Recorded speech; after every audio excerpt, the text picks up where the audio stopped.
কিরে নাকি কি করছিস? দেখতে পাচ্ছ না গিরিবালা কি করছে?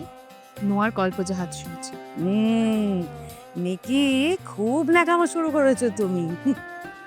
আসলে আপনারা আমাদেরকে কখনো গিরিবালা কখনো নিকিতে দেখেন ঠিকই, আমরাও আপনাদেরই জন্য তৈরি হয়ে থাকি সব সময়। কারণটা হচ্ছে নোয়ার গল্প জাহাজ। একদমই তাই।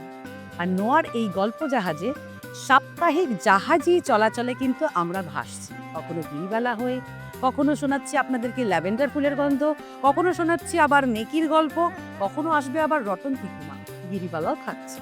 এই সমস্ত কিছু নিয়ে নোয়ার গল্প জাহাজ দিনে দিনে আরো সমৃদ্ধ হচ্ছে। আর আপনাদেরকে আরো বেশি বেশি শুনতে হয়, আরো ভালো লাগার কিছু গল্প পেতে হয়, তাহলে কিন্তু আসতেই হবে নোয়ার গল্প জাহাজ। আর যাদের এখনো নোয়ার গল্প জাহাজ সাবস্ক্রাইব করা নেই তারা অবশ্যই এক্ষুনি সাবস্ক্রাইব করুন। তাহলে এই নতুন বছরে গল্প শোনার এক্সপিরিয়েন্স হয়তো আপনাদের অন্যরকম হবে। নতুন বছর সবার খুব ভালো কাটো। আরো একবার আমরা জানিয়ে দিই সবাইকে, নিশ্চয়ই। Happy new year. সম্পূর্ণ গল্পটি শোনার জন্য আসুন আমাদের ইউটিউব চ্যানেল নোয়ার গল্প জাহাজে।